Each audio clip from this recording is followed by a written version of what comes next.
Сәлем барлықтарыңызға, менің есімім Гүлжан, Атоми компаниясының Шарон Рошангүлі шеберімін. Бұл Атоми компаниясындағы жеті ранттың үшіншісі. Қазіргі таңда айлық табысым айына 3 миллион теңге. Бүгін сіздерді Атоми қандай компания және бизнес жоспары қандай болады, сол туралы сөйлесетін боламыз. Ал онда бастайық. Екінші слайд өткізейін. Қараңыздар. Атоми дегеніміз не? Ең бірінші маркетинг жоспарды бастамас бұрын біз қандай компанияға тіркелдік, біз қандай компанияда жұмыс жасайын деп жатырмыз, сонымен танысып алуымыз қажет. Атоми оңтүстік кореялық интернет-дүкен. Ең бірінші кезекте 600-ден астам өнімдері бар. Өнімдерінің халықаралық сапа сертификаттары бар. GMP, ЛОХАС, ХССП, халал, сосын FDA сертификаты бар. Және өнімдерінің ассортименті өте кең. Мысалы, көп компаниялар бір-екі категориямен шектелсе, Атомида бірнеше категория бар. Сұлулық, денсаулық, тұрмысқа қажетті заттар, сосын үй шаруашылығына қажетті заттар, киім-кешек, ыдыс-аяқ және тағы басқалары. Яғни Атоми компаниясына жұмыс жасаған кезде сіз алдыңызда тұрған адамның қажеттілігіне байланысты өнімді ұсына аласыз. Ол өте керемет. Екіншіден, Атоми бұл желілік компания, яғни MLM компания, сетевая компания, бірақ біз білетін классикалық сетевой бизнес емес. Атомиді тіпті сетевой бизнес деп айтуға да келмейді, оны қазір келесі слайдта түсіндірем толығырақ. Қазіргі таңда Атоми 27 елде ресми түрде жұмыс жасайды, соның бірі Қазақстан. Қазақстанда Атоми 2021 жылы 6 қазанда ресми түрде ашылды. Қазіргі таңда өзіміздің сайтымыз, Қазақстанда 2 складымыз бар, 2 үлкен Алматы және Астана қалаларында. Ал Атоми компаниясы өзі 2009 жылы 11 маусымда оңтүстік Кореяда құрылған. Және Атоми компаниясы ең үздік 10 желі компаниялардың бірі. Ол 10-дықта Атомидан басқа тек MBA компаниясы бар. Ал MBA мен Атомиді енді мүлдем салыстыруға болмайды. Ол ата мен баланы салыстырған сияқты, өйткені MBA қашан пайда болды, ал Атоми қашан пайда болды. Атоми жас компания болса да, тауар айналымы бойынша біздің Қазақстанда территориясында жұмыс жасап жатқан көп сетевая компанияларды озып түскен. Мысалға, енді Атоми компаниясы айттық, интернет-дүкен деп. Яғни интернет-дүкен болғандықтан бұл компанияға жай тұтынушы, яғни жай потребитель, жай покупатель болып тіркелуге болады. Ол сізге қандай мүмкіндік береді? Өнімін жеңілдікпен сатып аласыз, ешқандай да накруткасыз, қосымша ақшасыз, өз бағасына. Немесе, егер сізге компанияның өнімі ұнаса, осы компаниямен бизнес жасағым келеді десеңіз, компанияның бизнес серіктесіне айналып табысқа да шығуға болады. Бизнес серіктес болып біз не істейміз, табысқа шығу үшін? Біз тек осы Атоми интернет-дүкенін басқа адамдарға ұсынып, кореялық сапалы өнімдерді қолданғысы келетін адамдарды осы интернет-дүкенге тіркеп, сатып алуларына, яғни покупка жасауларына кабинет ашып береміз. Солай адамдар өздерінің кабинеттеріне кіріп, приложенияларын ашып, Атомидің өнімдеріне заказ берген сайын сізге сол кісілердің заказдарынан оларға да және сізге де бонусный балдар түсіп отырады. Біз сол балдарды жинақтап табысқа шығамыз. Егер сіз бұл бизнесті дұрыс меңгеріп алсаңыздар, бұл бизнестерге өмір бақи пассивный доход дейді ғой, сізге табыс әкеліп отыратын керемет бизнес. Енді Атоми сетевой бизнес дедік қой. Енді сетевая компания ретінде Атомидің бас артықшылықтарына тоқталайық. Ең бірінші, біздің компанияға тегін тіркелеміз. Тіркелу кезінде сізге сразу заказ алудың қажеті жоқ, тегін тіркеліп аласыз бірінші. Сосын біздің компанияда ай сайынғы міндетті сатып алулар жоқ. Компания сізге 20 мыңға, 40 мыңға ай сайын ЛТО, яғни личный товарооборот жаса деп міндеттемейді, ол өте керемет. Екіншіден, бізде каталог жабу кезеңдері жоқ. Көп компанияларда табыс алу үшін сізге белгілі бір уақыт беріледі, 27 күн, 25 күн, сіз сол 25 күн ішінде белгілі тауар айналымын өткізу керексіз. Егер сол балдарды жинай алмасаңыз, яғни тауар айналымын жасай алмасаңыз, не ақша да жоқ, не бал да жоқ, бәрі күйіп кетеді.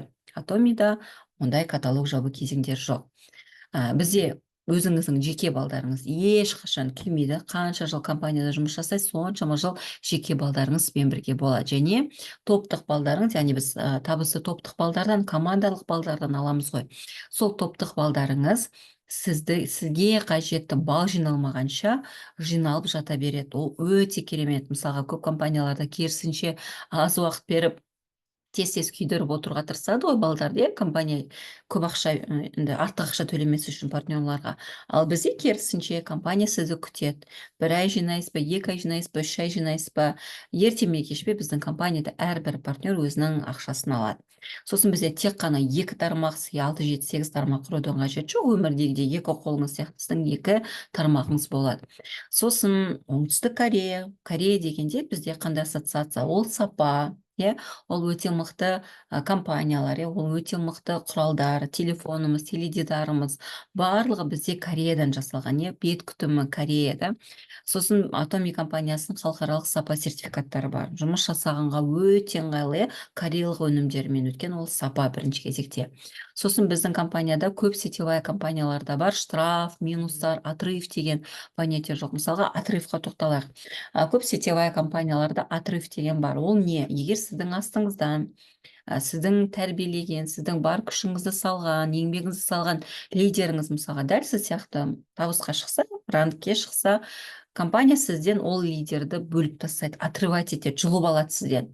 Яғни ол лидердің жасаған тауар айналымы сізге саналмайтын болады. Ол өте әділетсіз деп санаймын. Ал Атомида бізде отрыв жоқ. Сіздің астыңыздан сіздің лидерларыңыз қаншалықты өсіп жатса да, сізден ол кісілер, лидерларыңыз отрываться етпейді, бірге бір команда ретінде жұмыс жасай бересіздер. Ол өте керемет. Яғни лидер мен партнердің арасында бәсекелестік болмайды, конкуренция болмайды. Өйткені көп компанияларда солай болады.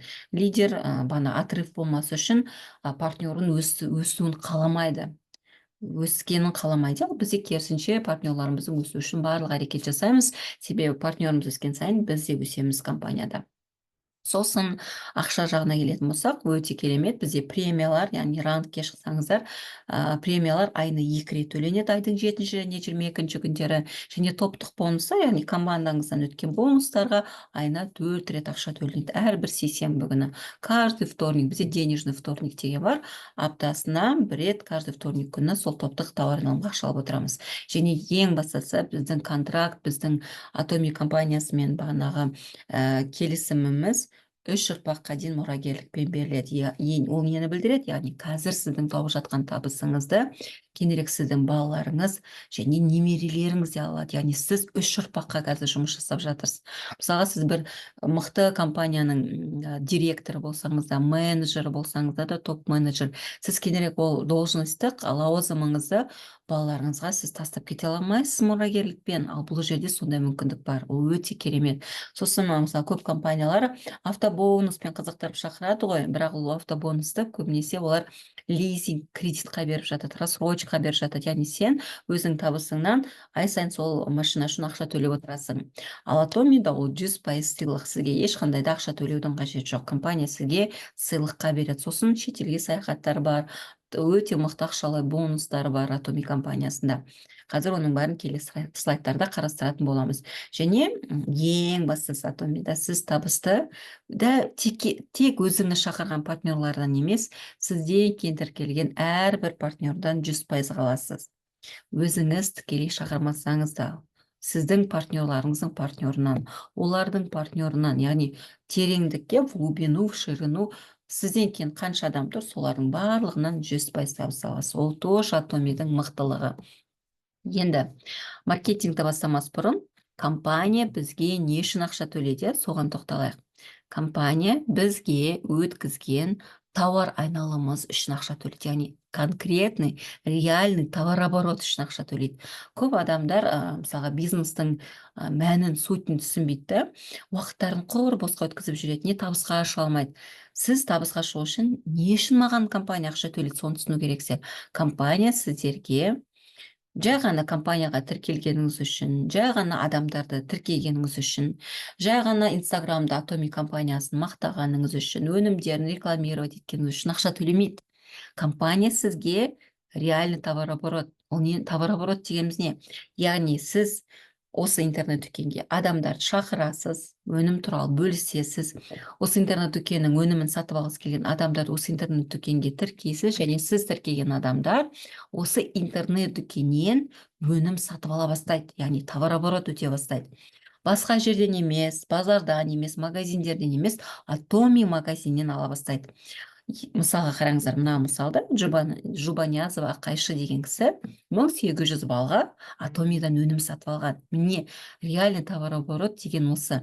Біздің мақсатымыз, яғни Атомиға интернет дүкен ретінде Атомиді басқа адамдарға айту, бөлісу, өнімдері туралы айту, бизнес туралы айту, адамдарды қызықтыру, осы интернет дүкеннің өнімін сатып алуға адамдарды бір құлшыныс ояту. Солай адамдар басқа жерден емес, Атомидан интернет дүкеннен өнім сатып ала бастаған кезде, яғни товарооборот жүрген кезде, компания сізге сол үшін ақша береді. Біздің басты жұмысымыз ақша алу үшін интернет дүкен туралы айтамыз, бизнес туралы айтамыз, Атомидің өнімін сатып алуға адамдар шақырамыз, өнімін сатып алғысы келген адамдар тіркейміз, және сол тіркеген адамдардың жасаған покупкаларынан бонусный балдар жинап, сол үшін компаниядан ақша аламыз. Және ең мықты жері Атомидің бізде, мысалға, покупатель болып, тұтынушы болып тіркелген адамдар кез келген мезетте партнерға айнала алады, яғни бизнес серіктеске айналады. Ол тоже Атомидің ең мықты тұстары. Енді Атоми компаниясы маркетинг жоспарын бастайық. Атоми компаниясы бинарлық құрылым бойынша жұмыс жасайды. Бинарная структура бойынша. Бинар дегеніміз би деген, ол екі деген сөз. Яғни Атомида біз екі тармақпен жұмыс жасаймыз. Бізге 6-7-8 тармақ құрудың қажеті жоқ. Бізге бар болған өмірде де екі қолымыз және екі аяғымыз, екі тармақпен жұмыс жасаймыз. Мінекей, сіз ең бірінші Атомиға тіркелесіз. Атомида сіз өзіңіздің орныңызды аласыз, халықаралық жүйеден. Сіз Қазақстанда тіркеліп тұрған жоқсыз, халықаралық жүйеде тіркеліп тұрсыз. Сізден кейін Атомиға Қытайдан, Индиядан тіркелу мүмкін, сізден бұрын ақш-тан тіркелу мүмкін. Яғни сіздер жаһандық системада өз орныңызды алдыңыздар. Мінекей, сіздің бизнесіңіз сізден басталады. Сосын бинарлық құрылым бойынша сіз компанияға екі адам шақырасыз. Ең бірінші адамыңыз автоматты түрде сол жаққа кетеді. Екінші адамыңыз автоматты түрде оң жаққа кетеді. Солай сізде екі тармақ пайда болады, екі аяқ. Сол және оң жақ. Сол және оң жақ тармақтарыңыз сіздікі 100%-ға. Оларды бөлмеңіздер. Мысалы, өмірде менің оң аяғым менікі, сол аяғым менікі емес демейсіздер ғой. Сол сияқты бизнеста да екі тармақ 100% сіздікі. Солай келесі келген үшінші адамыңызды қайда тіркейміз? Біз тек қана өз астымызға тек қана екі адам тіркейміз ғой. Үшінші адамды біз уже өзіміздің партнердің астына тіркейміз, бірінші партнердің астына. Солай үшінші партнерді тіркеу арқылы сіз бірінші партнерға спонсор ретінде өзіңіздің көмегіңізді бердіңіз, бір адам тіркеп бердіңіз. Төртінші адамды сіз екінші партнердің астына тіркеп, екінші партнерға адам санымен көмектестіңіз. Ол өте керемет тұсы. Солай келесі келген адамдарды сіз бірдің астына бірін моншақ тәріздес паровозик ретінде тіркеп, әрбір тіркеген адамыңызбен сіз партнерларыңызға команда жинауға көмек бересіздер. Өте керемет. Қараңыздар, енді PV деген ұғыммен таныстайық. PV деген ол қарапайым тілмен айтқанда балл. Компанияда әр заттың өзінің балы болады. Мысалға, бетке жуынуға арналған гель центалан алатын болсақ, бағасы 5800 теңге, оған берілетін балл 8000 PV, 8000 балл. Атоми компаниясында біз табысты осындай балдарды жинау арқылы табамыз. Яғни компаниядан адамдар өнімді сатып алған кезде бізге компания сол үшін балл береді. Әр өнімнің балы бар ғой. Біз сол балдарды жинап табыс аламыз. Біздің мақсатымыз сондай балдарды көбірек өткізу. Яғни адамдардың көбірек интернет дүкеннен өнім сатып алуына атсалысу. Сосын сол жақ топтық PV-лар балдар бөлек жиналады, оң жақ топтық PV балдар бөлек жиналады. Соны ескеріңіздер. Мысалға, менің өзімнің жеке кабинетім арқылы жасалған балдар, олар жеке PV, жеке балдар. Мысалы, мен 7800 теңге Атомидің гелін және бальзам для губ алдым. Ол 7800 теңге 10.000 балл береді. Мінекей, бұл менің жеке балдарым. Ал менің сол жақ тармағымда қараңыздар, бір адам 12.000 балға, бір адам 60.000 балға алды. Яғни менің сол жағымнан мінекей 72.000 балл тауар айналымы өтті. Ал оң жағымда біреу 10.000 балға алды, біреу 40.000 балға алды. Яғни оң жағымнан 50.000, топтық балл өтті. Мінекей, бөлек-бөлек жиналады. Енді балдар бойынша біз табысты бізден кейін тіркелген адамдардың осындай топтық балдарын жинау арқылы аламыз. Және ол топтық балдар сіз тікелей шақырған партнерлардан ғана алынбайды. Сізден кейін тіркелген әрбір партнердан 100% алынады. Мысалға, мынау үшінші партнеріңіз өзінің көп, мысалы 100 адамын шақырса, сіз сол 100 адамнан да 100% бағанағы PV жинайсыз, балл жинайсыз. Бұл тоже Atomi'дің керемет жері. Енді Atomi'дің бинарлы құрылымының мықты артықшылықтарын айтайын. Көп адамдар бинардан қашып жатады, бірақ Atomi'дің бинары бұл классикалық емес, не классический бинар, оны қазір түсіндіремін. Ең біріншіден қараңыздар, біз екі тармақпен жұмыс жасаймыз. Мынау сіздің екі тармағыңыз бар, сол және оң жақ. Бірінші адам сол жаққа кетті, екінші адам оң жаққа кетті. Солай сол жақ, оң жақ пайда болды. Енді сол жаққа кім адам тіркейді сұрақ? Сол жаққа сіз тіркейсіз, мінекей, және сіздің спонсорларыңыз тіркейді. Сіздің үстіңізде бірнеше спонсор бар. Сол бірнеше спонсорыңызбен сіздің сол тармағыңыз ортақ тармақ. Яғни, мысалы, мына розовый киімдегі адамды, мысалы, мен тіркеп беру мүмкін, да, менің партнерыма. Мына адамды, қара көйлектегі қызды, мысалы, басқа спонсор тіркейді. Сары көйлектегі адамды сіз өзіңіз тіркейсіз. Яғни, сол жаққа сіз және сіздің спонсорларыңыз адам тіркейді. Яғни, бұл жерде де Atomi'дің командалық бизнес екенін көрсетіп тұр. Және оң жаққа кім тіркейді? Сіз тіркейсіз, мысалы, мына адам сіз тіркедіңіз, ал келесі адамдарды мүмкін сіздің партнерларыңыз тіркейді. Яғни 100% командалық жұмыс. Яғни қараңыз, сіздің құрылымыңыз, сіздің структураңыз в глубину, в ширину шектелмеген. У нас безграничный, дейді, необрезной бинар. Шектелмеген. Мысалға, ағаштың тамыры сияқты естетіңіздерші. Мысалға, сіз бүгін бір адам шақырдыңыз, ертең екі адам шақырдыңыз, потом сіздің партнеріңіз өз адамдарын шақыра бастайды, ол адамдар өз адамдарын шақыра бастайды. Басында сізде екі адам болса, сол екі адамыңыз түбінде, мысалы, бір жылдан кейін сізге 2000, 3000, 5000 адамға айналады. Өйткені біз бағанағыдай бірге тіркеп, бірге жұмыстанамыз. Сосын қараңыздар, тағы мықты жері да Atomi'дің бинарлық қадамының. Мысалға, қараңыздар, мына жерде сары көйлектегі қыз заказ салса, мысалы, хима алды дейік 60 000 балға.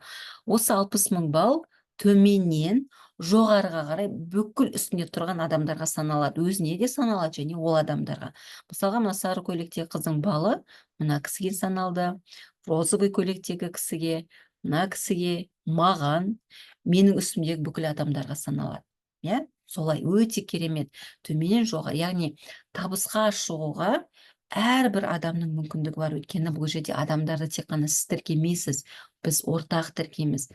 Және қараңыздар, біз адам тіркеу арқылы бағанағыдай өзіміздің партнерларымызға көмек береміз. Екі мықты жері бинардың, яғни балдар төменнен жоғарыға дейін бәріне саналады. Бәрі бағанағы балл жинап табысқа шығуға мүмкіндік алады, топтық балдар жинап. Және сіз тіркеген адам астындағы, ол жоғарыдағы бүкіл адамдарға тоже партнері болып саналады. Ол өте керемет. Atomi'дің бинарының ерекшеліктері.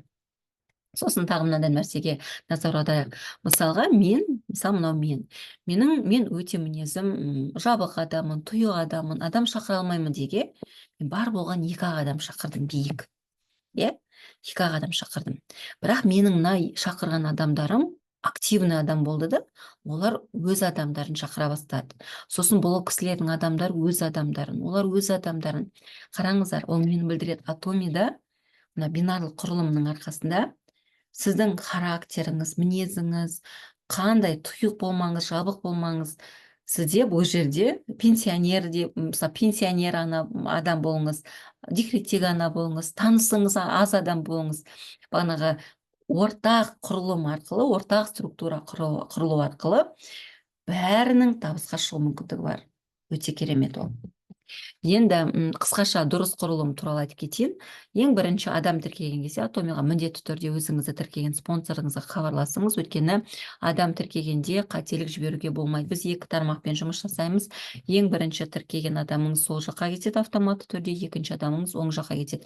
Үшінші адамыңызды сіз бірінші партнердің сол жағына тіркейсіз. Мысалы, қараңыз, дәл сіздің сол және оң жақ веткаңыз бар сияқты, сіздің мысалы партнер бірдің де екі тармағы болады, сол және оң жақ. Біз тек қана адамдардың сол жағына тіркейміз, яғни бір адамның астына тек бір адам ғана саламыз. Мысалға партнер бірдің астына тек бір ақ адам саламыз, партнер үш. Ол партнер үш, партнер бірдің сол жағына автоматты түрде ауысады. Партнер бесті партнер үштің сол жағына тіркейміз, иә. Мысалға, партнер жетіні партнер бестің, мінекей осы жерде анық көрініп тұр. Біз тек сол жағына тіркейміз. Мына қызыл ол дұрыс деген сөз, мінекей. Ал мына оң жағына, қараңыздар, мына X деп тұрған жерге біз адам тіркемейміз. Әр адам бизнес жасағысы келсе, оң жақ тармағын өзі ашады. Мысалы, партнер 5 бизнес жасағысы келсе, өзінің оң жағына, мына оранжевый түстегі адамдарды өзі тіркеу қажет. Біз тек қана сол жақты алып жүреміз. Бізде, егер структураны дұрыс құрсаңыздар, бірінің астына бірі тіркелген адамдар паровозик ретінде бірінің астына бірі түсіп отыр керек, моншақ тәріздес. Сондықтан алғашқы регистрацияларыңызды, тіркеулеріңізді спонсорларыңызбен жасаңыздар, түсініп алғанша. Сосын мінекей мына суретте мына 5-ші және 6-шы серіктестер бизнес жасаймыз деп шешті де, өздерінің оң жақтарына өз адамдарын өз тіркеді. Қараңыздар, тағы мықты жерде, бағана айттым ғой сіздерге атомидің бинарлық құрылымының ерекшелігі. Мысалы, мына партнер 9-да тіркеу арқылы, қараңыздар, партнер 7-ге біз бір адам тіркеп бердік. Ал партнер 5-ке сол жағына біз 2 адам тіркеп бердік. Ол өте керемет. Партнер 3-ке сол жағына 3 адам тіркеп бердік, партнер 1-ге 4 адам тіркеп бердік. Солай біз әр адам тіркеу арқылы өзіміздің партнерларымызға сол жақтарын өсуге көмек береміз. Ал оң жақтарын өздері жасайды. Яғни 50% жұмысты спонсор ретінде біз жасауға көмек береміз. Өте керемет. Енді компанияға да ақшаларға тоқталайық. Компанияда табыстың үш көзі бар. Бірінші табыс көзі бинарлық қадамдарға сыйақы. Бинарлық қадамдар дегеніміз, келесі слайдта тоқталамыз. Бинарлық қадам деген сізден кейін, яғни топтық сізден кейін тіркелген адамдардың тауар айналымына түсетін ақша. Ондай ақшаны компания бізге айына 4 рет, әрбір сейсенбі, яғни әрбір вторник күні төлейді. Бізде оны денежный вторник дейміз. Екінші табыс көзі ол рангке төленетін премия. Өмірдегі сияқты біз бұл жерде компанияда рангтер бойынша өтеміз. Мысалы, бүгін мастер продажа, бриллиантовый мастер, мастер Шаронская роза деген компанияда 7 ранг бар. Сол әр рангты сіз әр рангке шыққан сайын сізге премия айына 2 рет төленеді. Сосын үшінші табыс көзі, сіз мүмкін центр атомидің орталығын ашқыңыз келеді. Мысалы, мен өзімнің орталығым бар. Оған тоже компания айына 2 рет табыс төлейді. Мына премиямен және офисқа төленетін комиссиялар айына 2 рет, айдың 7-ші және 22-ші күндер түсіп отырады. Вот, қарасаңыздар, мінекей 3 түрлі табыс көзі бар. Енді қараңыздар, мына неге назар аударыңыздар, иә. Компания өзінің 100% табысының, мінекей қараңыздар, 100% табысының 30%-ын ғана өзіне қалдырады, 30%-ын ғана. Ал 70%-ын, одан көп пайызын бізге партнерларға бөледі. Сол 70% табыс, мына 3 табыс көзіне бөлінеді: бинарларға, рангке және офистарға. Қараңыздар, 70% табыстың 44%-ы бана бинар жапқанға төленеді. Оны біз спонсорское вознаграждение дейміз, демеушілік сыйақы. Сіздің демеуші спонсор ретінде алатын ақшаңыз, командаңыздан.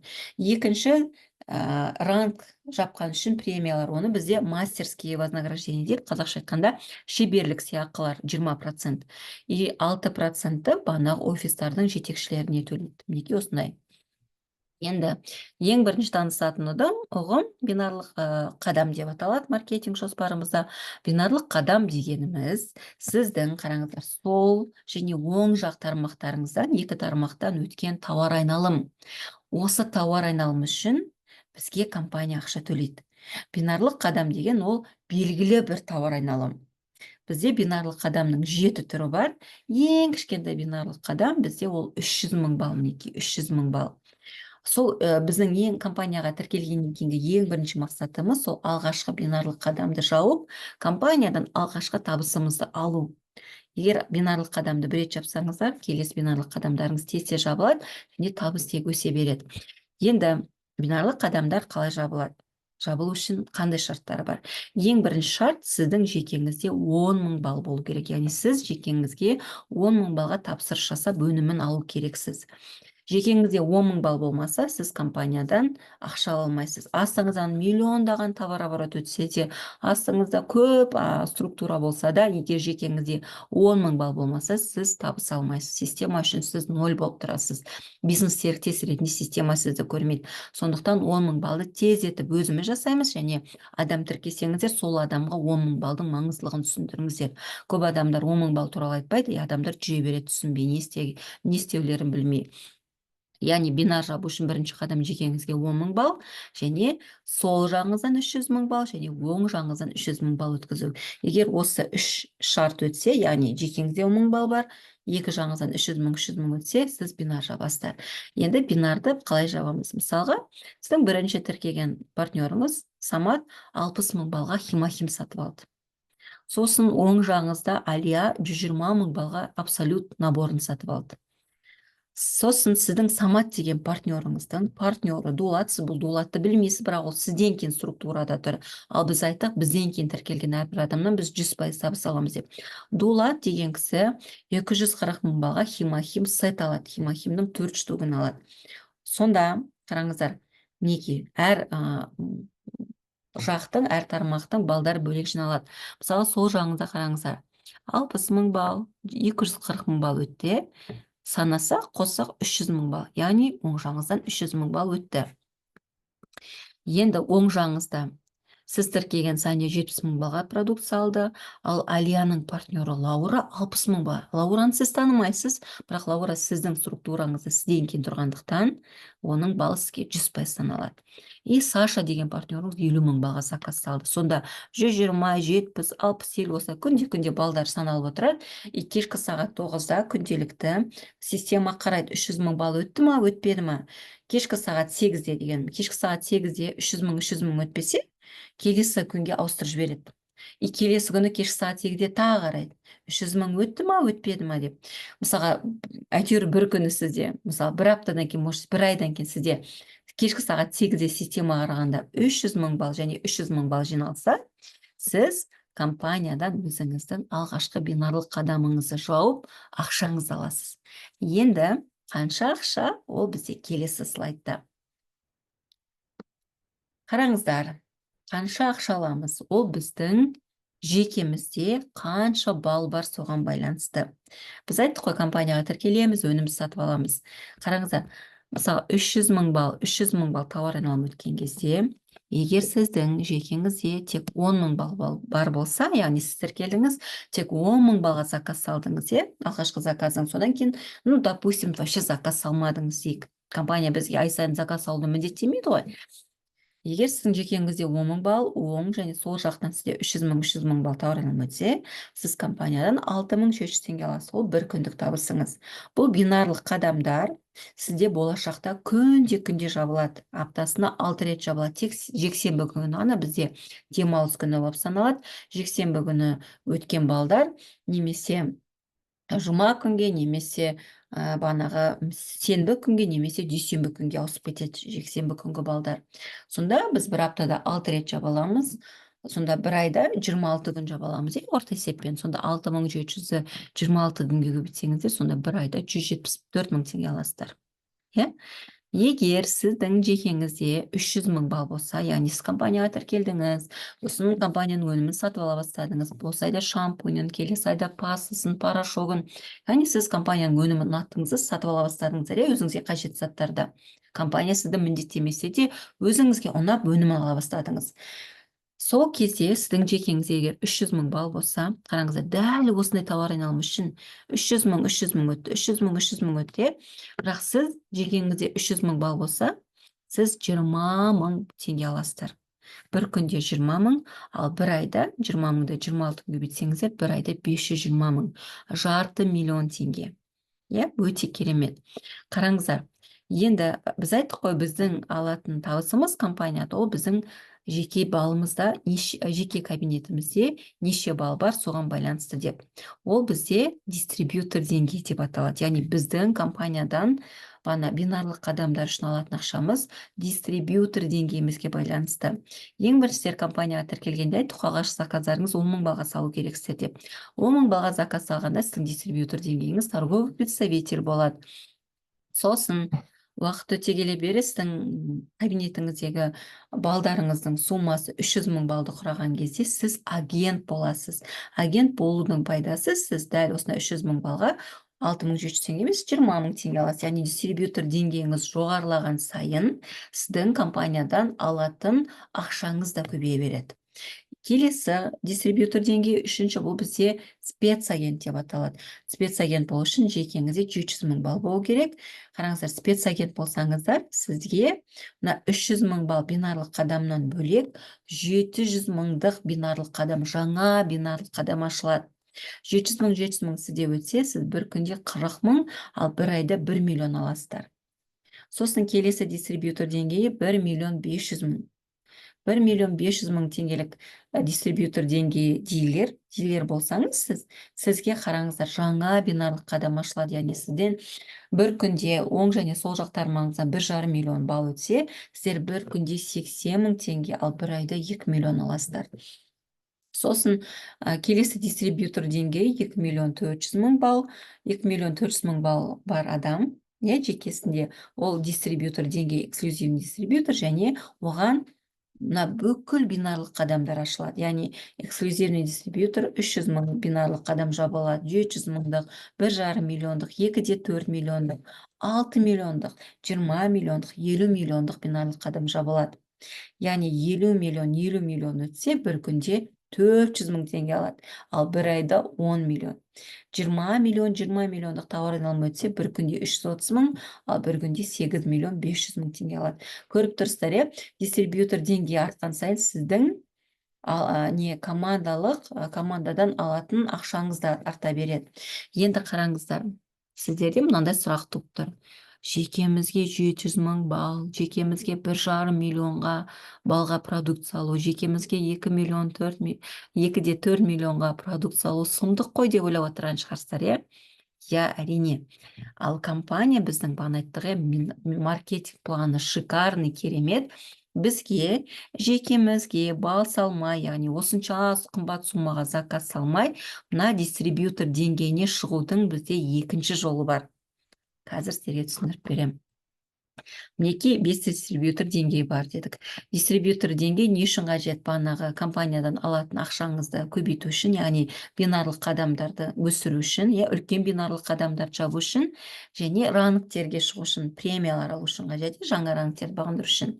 Дистрибьютор деңгейін біз екі жолмен аламыз. Бірінші жолы өзіңіздің жеке кабинетіңізге заказ саласыз. Мысалға, торговый представитель болу үшін 10 мың балға заказ саласыз, агент болу үшін 300 мың балға, специальный агент болу үшін 700 мың балға, дилер болу үшін 1,5 миллион, эксклюзивный дистрибьютор болсаңыз 2,4 миллион. Бірақ мынандай ақша салғымыз келмейді біз. Ақшамыз жоқ, мысалға да.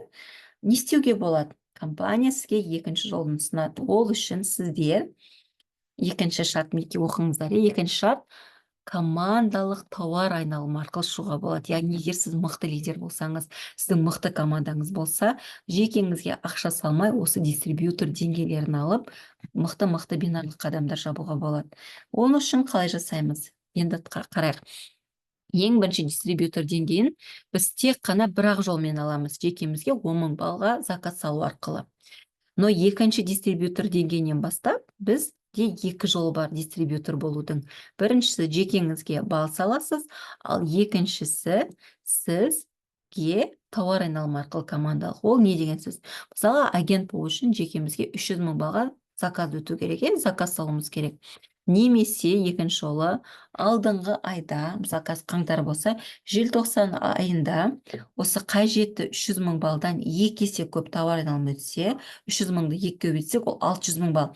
Яғни алдыңғы айда бізде 600 мың екі тармағымыздан өтсе, 600 мың балл сол жақтан, 600 мың балл оң жақтан өтсе, сіз келесі айда, яғни қаңтарда, сіз автоматты түрде агент боласыз. Жекеңізде 300 мың балл жоқ болса да, мысалы жекеңізде бар болғаны 10 мың балл, бірақ алдыңғы айда 600 мың өтсе, келесі айда 300 мың балл жекеңізге, сіз келесі айда агент боласыз, жекеңізде 300 мың балл болмаса да. Специальный агент болу үшін жекемізге 700 мың балл өткізу керек, немесе 2 есе көп тауар айналым алдыңғы айда өту керек. Мысалға, Алдыңғы айда сізде 1.400.000 сол және оң жақтан өтсе, келесі айда сіз автоматты түрде спецагент боласыз. Жекеңізде 700.000 балл болмаса да. Бұл компанияның бізге беріп жатқан мықты мүмкіндігі. Бізге айттық қой, ай сайын ақша салмаймыз, ЛТО жоқ, каталог жаппаймыз, және даже дистрибьютор деңгейіне компания бізге командаңмен жұмыс жасап ақ шығып кетті деп тұр ғой. Көрдіңіздер ма, керемет жері. Дәл солай эксклюзивный дистрибьютор болу үшін алдыңғы айда 2,4 миллионнан 2 есе көп, яғни 4.800.000 балл өтсе, сіз эксклюзивный дистрибьютор боласыз. Мысалы, мына менің кабинетім. Менің кабинетімде, менің жекемде только 751.000 балл бар. 751.000 балл ол некий специальный агент, е. Бірақ менде мына жерде эксклюзивный дистрибьютор деп жазылып тұр, дистрибьютор деңгейі. Яғни ол нені білдіреді? Алдыңғы айда менде мына дистрибьютор, эксклюзивный дистрибьютор болу үшін 2,4 қажет қой. Содан 2 есе көп, яғни 4,8 миллион 2 тармағынан өтті деген сөз. Өте керемет.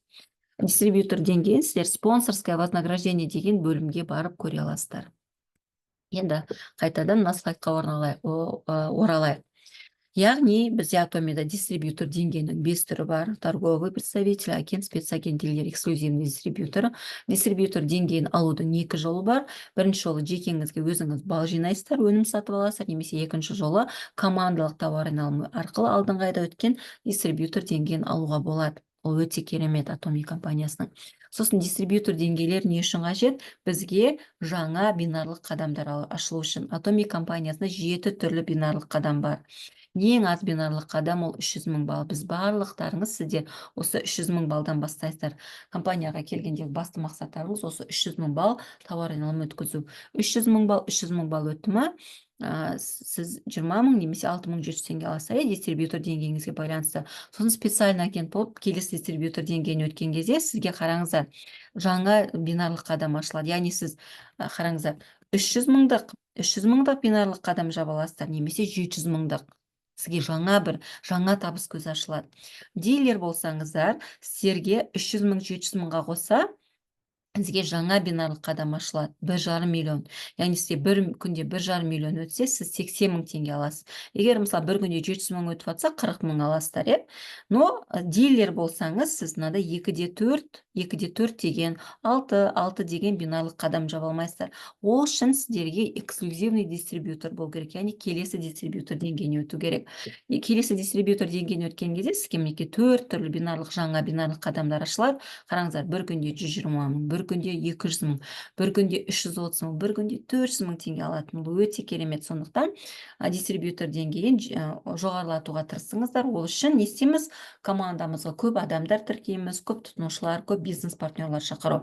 Астыңыздағы адамдардың тауар айналымы өскен сайын, сіздің дистрибьютор деңгейіңіз тоже артады, және сіздің бағанағы жабатын бинарлық қадамдарыңыз тоже өсе бастайды. Өте керемет. Мысалы, мына 700.000-дық бинарлық қадам жабу үшін сіздің командаңызда бір лидерларыңыз 300.000-нан бинарлық қадам жабу қажет.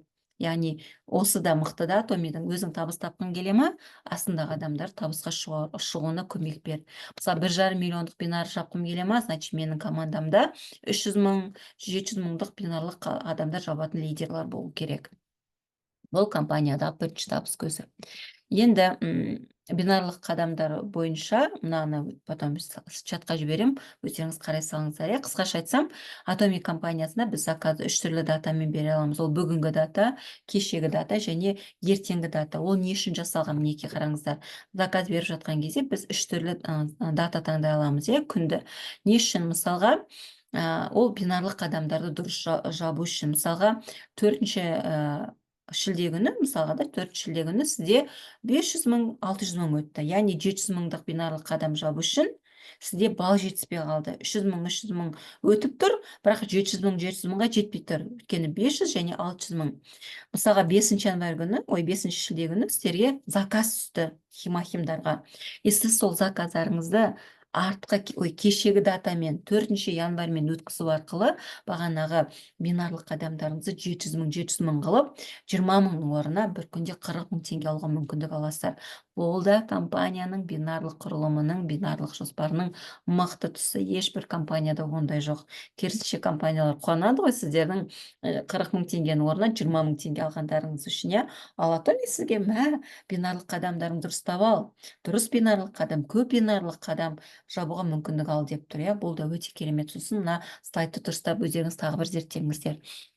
Сосын компанияда екінші табыс көзі, бұл бізде деңгейлер, рангке шығу жолдары. Компанияда 7 түрлі ранг бар. Менің рангым, неге айттым ғой, мастер Шаронская роза деп, бұл 7 рангтың үшіншісі.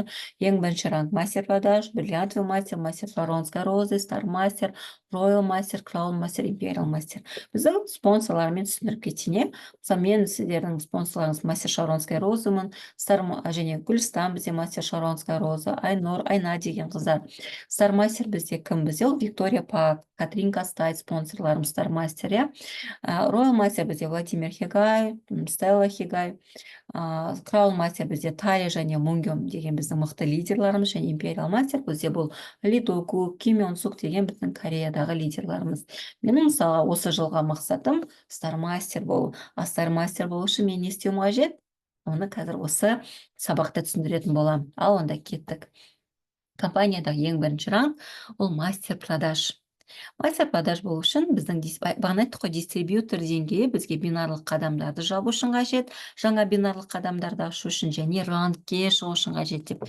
Сату шебері болу үшін, мастер продаж болу үшін сіздің дистрибьютор деңгейіңіз специальный агент болу керек. Қараймыз, специальный агент деген кім?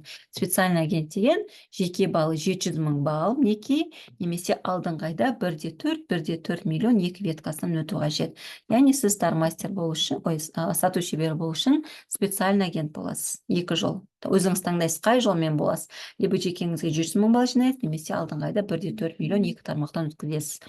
Және екінші шарты сату шебері болудың, сіздің сол жағыңыздан және оң жағыңыздан бір квалификационный периодта 2,5 миллион тауар айналымы өту керек, топтық тауар айналымы. Сіз бұны қалтаңыздан салмайсыз, бұл сіздің бүкіл сізден кейін тіркелген партнерларыңыздан өткен тауар айналымы, ортақ тауар айналымы. Квалификационный период дегеніміз не? Атоми компаниясында бір айда 2 квалификационный период бар.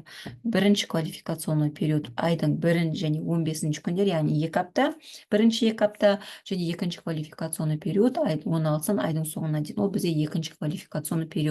Яғни сіз рангке шыққан кезде, либо айдың 1 мен 15-і, немесе айдың 16-дан соңына дейін, сіз 2 аптаның ішінде 2,5 миллион 2 тармақтан өткізу керексіз. Мысалға, сіз айдың 1 мен және 15 аралығында рангке шығуды жоспарладыңыз. Мысалға, ақпанның 1 мен 15 аралығында мен мастер продаж болғым келеді деп. Яғни ақпанның 1-15 аралығында сіздің 2 тармағыңыздан 2 аптада 2,5 миллион PV общий ортақ тауар айналымы өту қажет.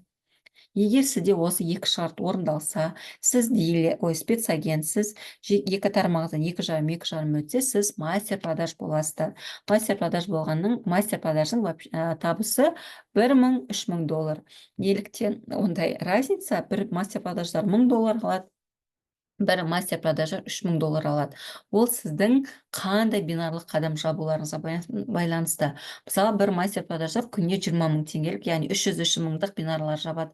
Ал бір мастер продаждың командасы өте мықтыда, ол мастер продаж бір күнде 700 мыңдық бинарлық қадам жабады. Яғни ол мастер бір күнде 40 мың алады. Яғни бір күнде 40 мың алатын мастер продаждың бір күнде 20 мың алатын мастер продаждан табысы көбірек болады. Сондықтан мықты команда құруды көздеңіздер, мықты тауар айналымы өтуді. Енді мастер продаж болған кезде сіздерге 2 аптада ақшалай премия 160 мың теңге түседі, және ең алғаш рет мастер продажға шыққан кезде сіздерге құны 100 мың теңгелік сыйлықтар беріледі. Ол Химахим 46.400 теңге тұрады, Фейм наборы 46.600 теңге тұрады, және 4 этапты бет тазалау жиынтығы, ивникер 13.100 мың теңгенің сыйлығын сіздерге ең алғаш рет шыққан кезде береді. Бірақ келесі жолы шыққан кезде сіздерге бұл сыйлықтар берілмейді, сізге тек осы ақшалай премия ғана беріліп отырады. Яғни бір айда, айына 2 рет мастер продаж болсаңыз, 2 квалификационный периодта айына 2 рет 160 мың теңгелік премия алуға болады. Және бинарлық қадамдарға, бағана қанша бинарлық қадам жабасыз, оған бөлек ақша түседі. Сонда шамамен сіз 1000-3000 доллар аласыздар. Өте керемет бір айда. Келесі екінші ранг бұл бриллиантовый мастер гауһар шебері. Қараңыздар, егер сату шеберіне біз тек ғана командадан тауар айналымын жинап шықсақ, ал екінші рангтен бастап және келесі рангтерге біз командадан лидерлар өсіру арқылы шығамыз. Тек қана тауар айналымы арқылы емес, біз командамыздан табысқа шыққысы келетін адамдарды өсіріп, жаңа лидерларды өсіру арқылы шығамыз. Бағана айттық қой, Atomy компаниясында бізде отрыв жоқ, бізде керісінше партнерларымыздың өскенін қалаймыз деп. Неге ол осы жерде бізде керісінше астымыздан лидер өсіруге тырысамыз, себебі бізде лидер өсірсек, біз келесі рангке шығамыз. Енді гауһар шебері болу үшін сіздің дистрибьютор деңгейіңіз дилер болу керек. Дилер ойымызға түсіреміз, екі жолмен болуға болады. Либо жекеңізге 1,5 миллион PV-ға заказ жасайсыз, немесе екінші шарты алдыңғайда командалық тауар айналым 1,5 миллионнан 2 есе көп болу керек, 3 миллион өтсе, сіз дилерсіз. Және қараңыздар, квалификационный периодта, яғни айдың 1 немесе 15, немесе 16-нан соңына дейін сізде сол жағыңыздан және оң жағыңыздан 2 мастер продаж шығу керек. Яғни бриллиантовый мастер болу үшін алдыңғы рангтен 2 пайда болу керек. Мысалы, гауһар шеберінің алдында мастер продаж тұр ғой, да, ранг. Яғни сол рангтен 2 шығарамыз. Сол жақтан 2, оң жақтан 2. Сол кезде сіз бриллиантовый мастер боласыз. Бриллиантовый мастердің табысы $3000-7000 айына. Ол неге байланысты? Неге біреулер 3000 алады, неге біреулер 5000 алады, неге біреулер $7000 алады? Қаншалықты қандай бинарлық қадам жапқанына байланысты. Мысалға, бір мастер продаж күніне 20 000, бриллиантовый мастер бір күнде 40 000 теңгелік бинар жабады, ал бір бриллиантовый мастер бір күнде 80 000 теңгелік бинарлық қадамдар жабады. Соған байланысты алатын табысы әртүрлі болады. Қараңыздар, ең алғашқы рангке шыққан кезде 320, ең алғаш емес, каждый раз осы бриллиантовый мастер рангіне шыққан сайын сізге 320 000 теңгелік премия беріледі 2 апта сайын, және 100 000 теңгенің сыйлығы. Мына сыйлықтар тек бір рет беріледі сіздің алғаш рет рангке шыққан кезіңізде. Сосын қараңыздар, бриллиантовый мастерға мына жаққа суреттің салуды ұмытып кеттім. Мына жақта ноутбуктың суреті болу керек. Ноутбук сатып алуға ақшалай бонус береді 320 000 теңге. Мен қазір сіздерге MacBook-мен шығып отырмын, Apple-дың MacBook-ын сатып алдым, бұл 700 000 теңге тұрады. Мен компания маған 320 000 теңге берді, да, бриллиантовый мастерға шыққан кезде. Сол ақшаға мен өзім ақша қосып, MacBook сатып алдым. Өте керемет, компаниядан осы керемет сыйлық. Сосын рангке шыққан үшін бөлек 300 000 теңгелік, 320 000 теңгелік премия беріліп отырады. Бұл премия, ақшалай премия айына 2 рет түсіп отырады, ал сыйлықтар тек бір рет беріледі. Келесі ранг Шарон Раушангүлі, бұл менің рангым. Шарон Раушангүлі бол үшін 2 шарт. Бірінші шарт, сіз эксклюзивный дистрибьютор бол керек, ойыңызға түсіресіз. Эксклюзивный дистрибьютор бол үшін қандай 2 шарт бар? Жекеңізге 2-де 4 миллион балл өткізу керек, немесе алдыңғайда командаңыздан 2 есе көп, яғни 4-те 8 миллион тауар айналым 2 веткадан өту қажет.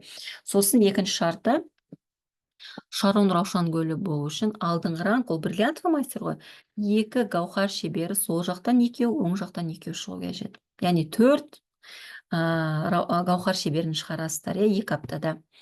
Солай, яғни лидерлармен жұмыс жасаймыз деген сөз. 2 гауһар пайда болды ма, 2 жақ веткадан сіз Шарон Раушангүлісіз, ақшалай премиясыге 2 апта 640 000, бір айда ол 1 280 000 теңгеде. Сосын сізге 2 адамға арналған 3 түн 4 күндік саяхат береді. Мен бұйырса осы жылы апрельде Сеулға, Южная Кореяға, Оңтүстік Кореяға демалысқа аттанамын. Ол өте керемет.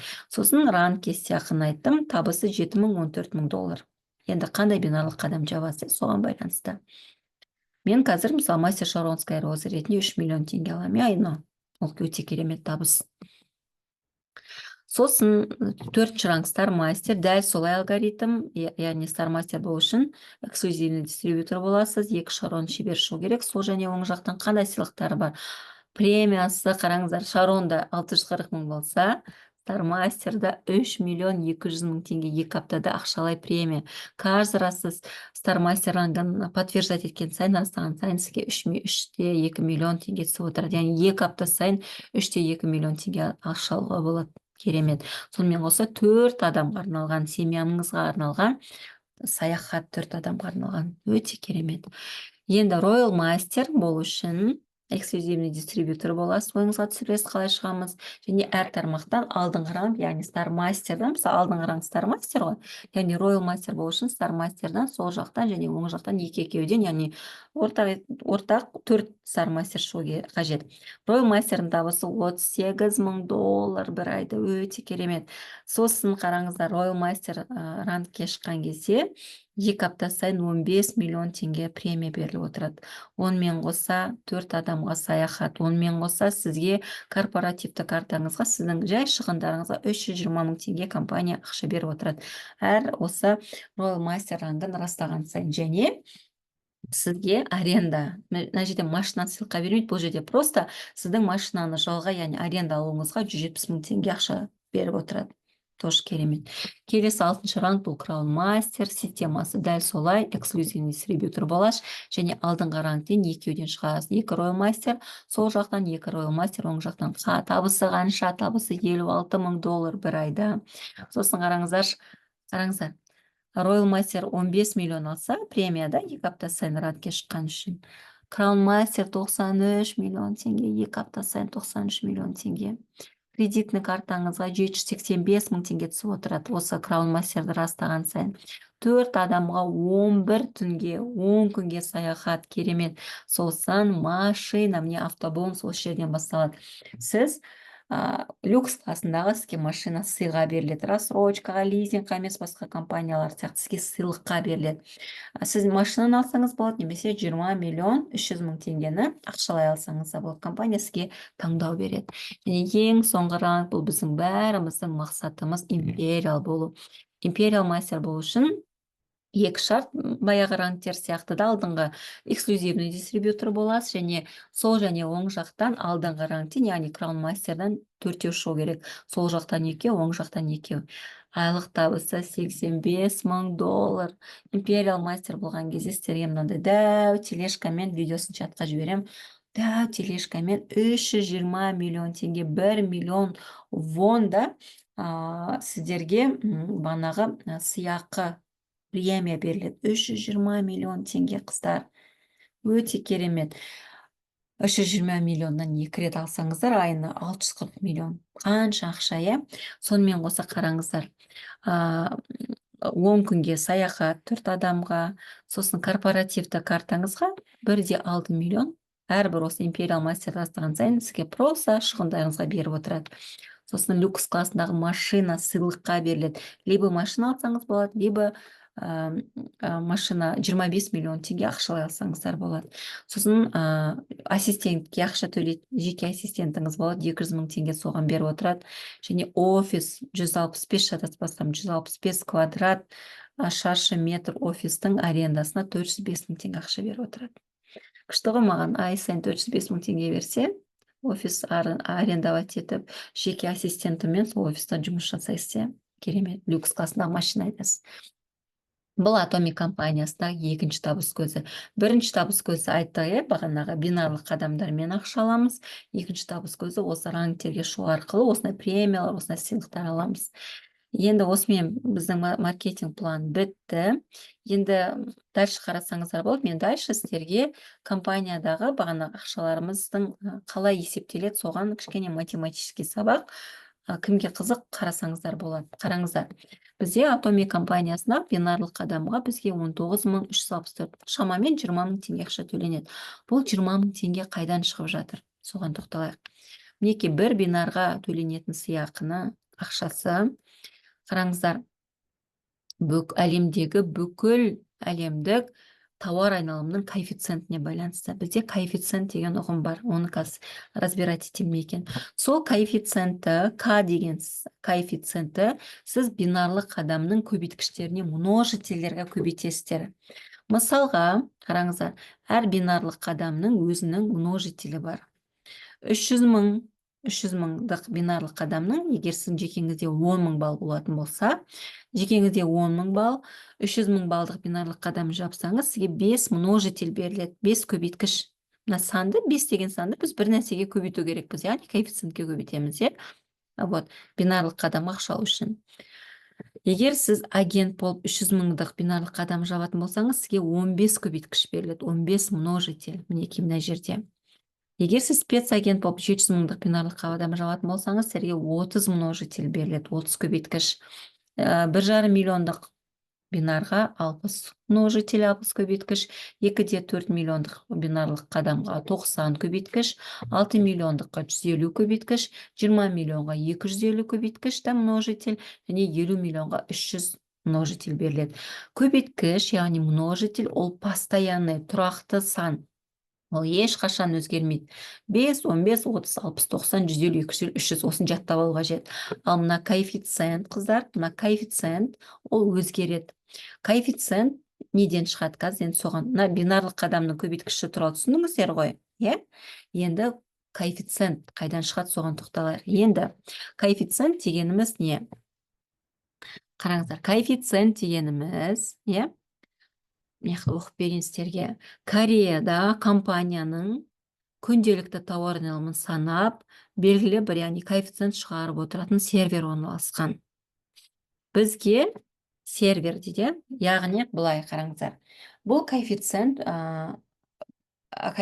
әр аптаға бір коэффициент болады. Мысалға, әр сәрсенбіден, средада, сәрсенбіден вторник, сейсенбі күнге дейін, со среды по вторник, бір апта бойы, осы әлемдегі бүкіл, қараңыздар, әлемдегі бүкіл адамдардың жасаған тауарларынан түскен PV балдар бір апта бойы есептеледі, ол бір серверға түседі, Кореядағы үлкен бір компьютерға.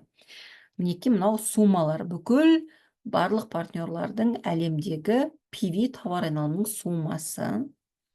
Соның 44%-ын, мысалы, 100 миллион өтсе тауар айналымы мысалға да, соның 44%-ын, 44 миллион мысалға да, сол 44 миллионда алады да, сол бір апта ішінде, яғни сәрсенбіден вторникқа дейін қанша адам бинарлық қадам жапты, мысалы 100 адам бинарлық қадам жапса, солардың көбейткіштері, мысалы біреу 5 көбейткішпен, біреу 30 көбейткішпен, біреу 60 көбейткішпен бинарлық қадамдар жапты. Яғни мына көбейткіштердің суммасына, мысалы мына бүкіл әлемдегі бүкіл тауар айналымда соның 44%-ын біз сол периодта қанша адам бинарлық қадам жапты, соның көбейткіштерінің қосындысына бөлеміз. Сол кезде коэффициент шығады. Қайтадан қараңыздар, түсініксіз болса. Яғни бүкіл әлемдегі тауар айналымдың 44%-ын бүкіл әлемде сол периодта, яғни бір апта ішінде қанша адам бинар жапты, қандай көрсеткіштермен да, көбейткіштермен, множительмен, соның суммасына бөлеміз. Қазіргі таңда коэффициент 1290 теңге. Түсінікті, 1290 теңге. Енді қайтадан оралайық. Біздің коэффициент, мынау К, 1290 теңге екен. 1290 теңге. Енді сіз, мысалға, дилерсіз. Сосын сіз 1,5 миллиондық тауар айналымы жаптыңыз, бинарлық қадам жаптыңыз. Білмейсіз, маған қанша ақша түседі екен деп. Оны сіздің өзіңізге санауға болады. Ол үшін сіз 1290 теңгені, мысалы, мен қазір калькулятор алып отырмын. 1290 теңге бұл коэффициент. Соны көбейтеміз. Мысалы, дилерсіз 1,5 миллионмен жапсаңыз, 60 көбейткіш, 60 множитель. 1290-ды 60-ға көбейтеміз. 77.440, яғни сіз 1,5 миллиондық бір күндік тауар айналымыңызға 77.440 теңге аласыз, егер сіз дилер болсаңыз, дистрибьютор деңгейіңіз. Осылай сіз әрбір бинарлық қадамға қанша ақша төленетін өзіңіз санап отырсаңыз болады. Мысалға, мына суретте қараңыздар, 19.364 теңге алған адам, ол қалай?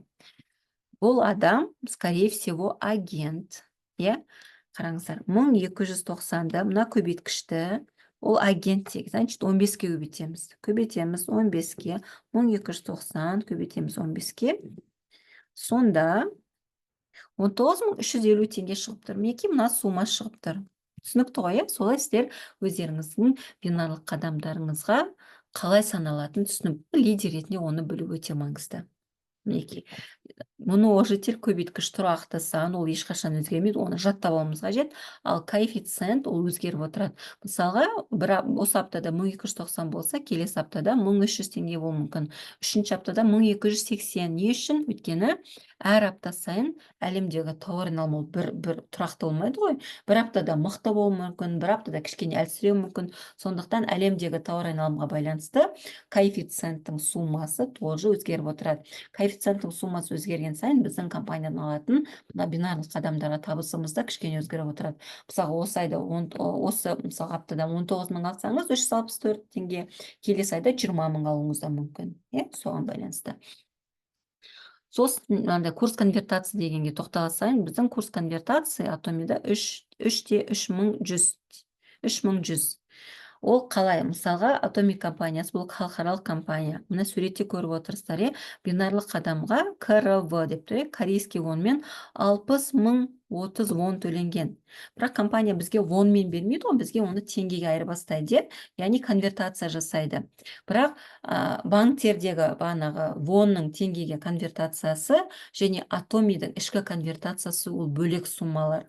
Мысалы, банкте басқа курс конвертация болуы мүмкін, ал Атомидің өзінің ішкі курс конвертациясы бар. Ол бізде 3100. Оны қалай санауға болады? Мысалы, қараңыздар. Ол үшін 60 мың 30-ды бөлесіздер 19 мың 364 теңгеге. Сонда 3-те 100 деп курс конвертация, яғни Атоми вонмен келген ақшаны осы 3-те 100 деген курс конвертациямен бізге бөліп, бізге 19 мың 364 теңге деп береді. Яғни курс конвертацияны білу үшін вонмен төленген сумманы теңгемен төленген суммаға бөлесіздер. Мінекей. Қыздар, қорытындылай айтқан кезде мен біттім. Atomi бұл өте керемет интернет-дүкен. Бұл интернет-дүкеннің сіздер серіктесі немесе тұтынушы боласыздар.